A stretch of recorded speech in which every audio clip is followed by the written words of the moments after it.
Oh, yeah. Just, uh, just, I just want to know what the satellites are doing when they're not doing anything. They probably have quite a few of these where they put them up there just to be there in the event that there's a need for them. But there's a whole lot of yacht here. Yeah. Why? So, look at that. Length necessary to get in the top 200 largest yachts in the world for 2017. 223 feet. Could you get me the 200 largest yachts in the world? Yes. I'd like to know the ownership of them. Now, do you get your own personal satellite when you have one of the 200 largest yachts in the world where you have the satellite track you all the time? And then if you have to set off the emergency beacon, the Coast Guard goes out to.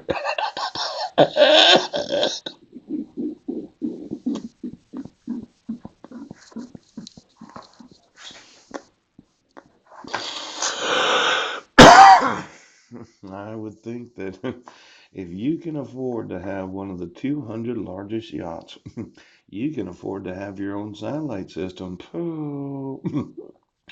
Just to make sure that. Ooch, ooch, ooch. Now, of the ownership of the two. Just see if they have their own personal satellite system. Now, there's what's known as the piers. We think these piers are stand out. Longest to shortest, yes. California has hundreds of miles of coastline and dozens of coastal cities. Could you do a search for the pier, Pier? Yes. And then approximate GPS location around the pier, let's say, oh, a quarter to a half mile. Yes. And then every satellite signal that's focused on the pier because of those that, well, I know. You're out there on the pier. I've been out. Did you know I asked my wife to marry me on the pier in Port Angeles? I actually got down on one knee and asked her to marry me. I was nervous. She wore a purple dress, and at times I wondered about that. Oh, you know, the which we all know. It seemed that purple.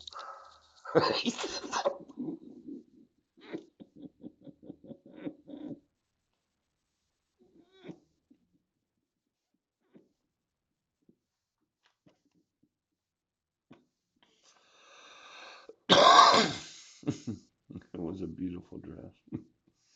It was so good. Oh, right out there in the Port Angeles Pier.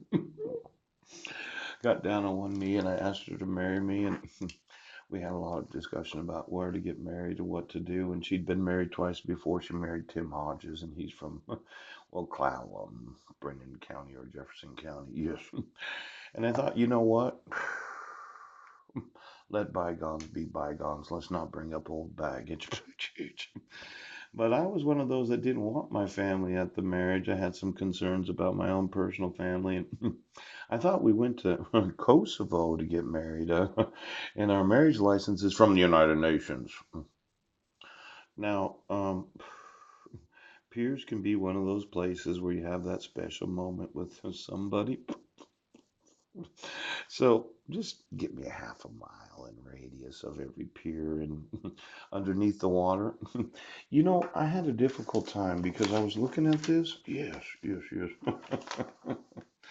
There's the possibility that you can use Wi-Fi on the water, some sort of.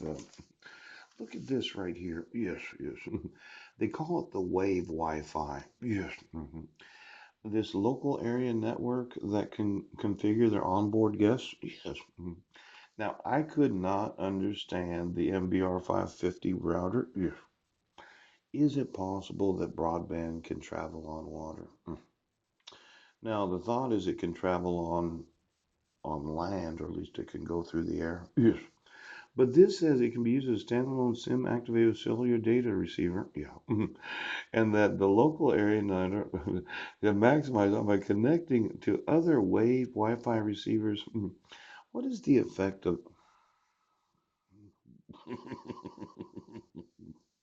Let's say. I mean, when you look at it, right, the MBR 550 wireless multi-source local area network. You're there, you're surfing the internet, and it sends out this broadband. You can't see it, but you know it's doing it because you're surfing the internet. Does water on top of water, could it cause broadband to travel?